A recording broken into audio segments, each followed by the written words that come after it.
जालन्यात काल माजी मंत्री अर्जुन खोतकर यांच्या निवासस्थानी मतदारसंघातील शिवसैनिकांची पूर्वतयारी बैठक पार पडली असून आज शिवसेना निर्धार मेळाव्याचे आयोजित करण्यात आले होते। या बैठकीला असंख्य शिवसैनिकांनी उपस्थित लावले असून रावसाहेब दानवे आणि भाजप कार्यकर्त्यांबाबत नाराजी व्यक्त केली।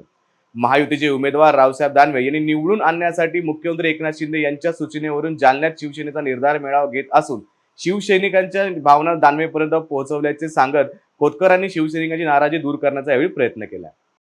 भाऊ, काल दानवे आले होते आपल्याला भेटीला, त्यानंतरची काय प्रक्रिया आहे? नाही, त्यानंतर मी गोलापांगरीच्या सभेला गेलो। माननीय मुख्यमंत्री महोदयाचा फोन आला होता मला, शिवसैनिकांची बैठक तातडीनं घेऊन टाका, एक मेळावा घेऊन टाका शिवसैनिकांचा। मुख्यमंत्र्यांच्या सूचनेनुसार आज शिवसैनिकांचा मेळावा या ठिकाणी उद्याच्या सभेसाठी पूर्वतयारीसाठी हा मेळावा घेतला।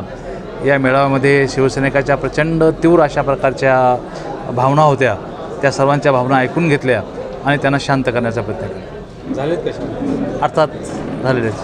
उद्या काय मेळावा आहेत का? हो, मग काय प्रश्नच नाही। मेळाव्यामध्ये काय दिशा ठरणार काही? नाही, आजचा दिवस उजाडल्याशिवाय उद्याचा दिवस जात नाही ना। आजचा दिवस याचा अर्थ नाराज? नाही, नाराजी नाही, संपली नाराजी।